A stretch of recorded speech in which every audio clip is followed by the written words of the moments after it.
Hi, how are you? Oh, good. Yes, I'm very well, thank you for asking. My name is Robert Lane. I'm a musician and a guitar tutor based in the UK. And in this video today, I want to show you how to play that. That was the intro from Something in the Way She Moves by James Taylor.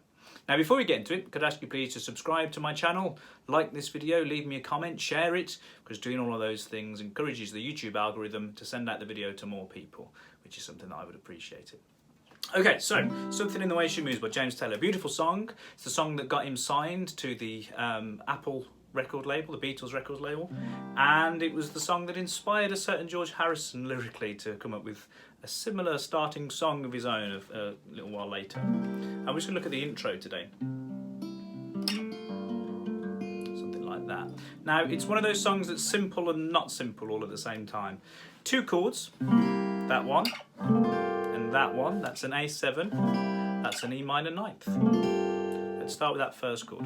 A7. First thing I should say is I've got a capo here on fret 3. That's for the original key of the recording. I think sometimes James Taylor plays it with a capo at fret 2. You could play it without a capo at all, but to play along with the original recording, you want capo at fret 3.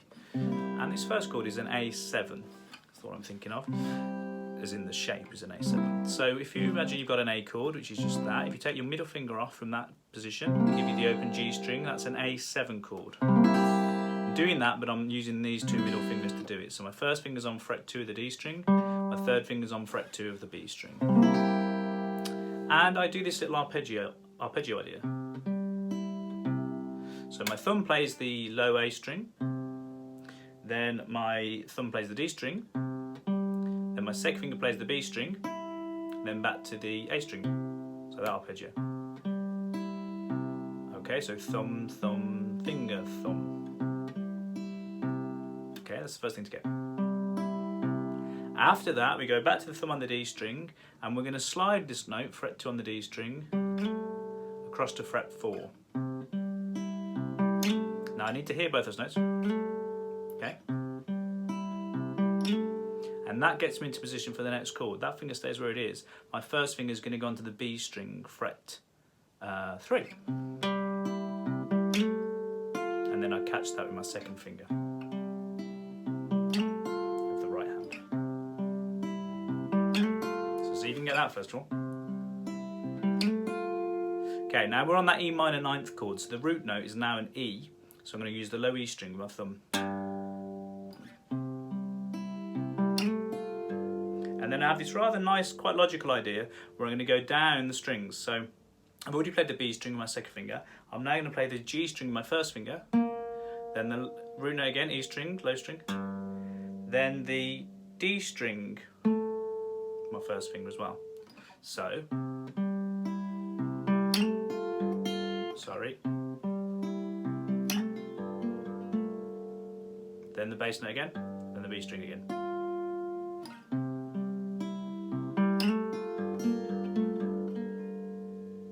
Alright? So that's gone B string, bass note, G string, bass note, D string, bass note, B string. Something along those lines. Now, because all of the 6 strings are in that E minor ninth chord, it's one of those where you could hit the wrong string, like I did sometimes, and it will still sound alright because the notes are all in the chord. But to do it correctly, like it is on the record, you're after that. Now, if you can do that, you can play the whole thing. There's just one little difference. The second, third, and fourth time, we get this. So there's a little hammer on. Hits the open A string, as we did before, then the D string again, but this time it's a hammer on from open to 2. So the rest is the same.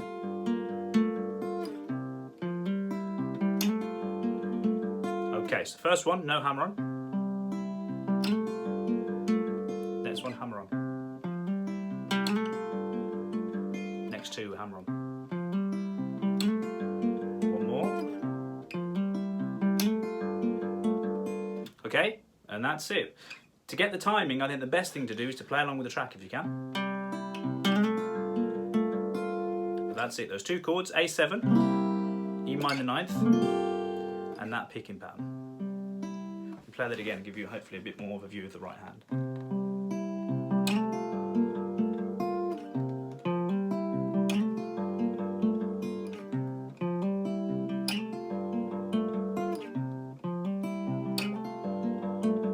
Okay, something along those lines. Great little piece, finger style piece, 2 chords. Have a go at it. Let me know how you get on. Do leave me a comment. As I mentioned before, if you could subscribe to the channel, like the video, share, do all of that stuff, it's fantastic. Find out more about me on my website, which is robertlanemusic.co.uk, where I have a few things going on that you might find interesting. I've got the music that I've written and that I perform. I have a new song out at the moment called Listen In. You can also find out information about my gigs. I'm doing some live stream gigs coming up. There's more guitar lesson videos and information about guitar lessons. I can do one-to-one guitar lessons via video call wherever you are in the world. And I also have a podcast called the Robert Lane Creative Careers Podcast, which I think you'll find interesting. I talk to various creative people. So I spoke to songwriters, musicians, actors, directors of TV and film, script writers, a hypnotist, all kinds of interesting people. And we basically discuss creativity, how they make their work and how they make a living. So you can find that on Apple and Spotify and everything. That's the Robert Lane Creative Careers Podcast, or best of all, head along to my website and all of my projects are collected there. That's robertlanemusic.co.uk. Please leave me a comment. I'll always get back to you. Let me know what you thought of the video and if it was useful, and if you've got any suggestions for things that you'd like me to teach in the future. Okay, thank you so much for watching. See you later.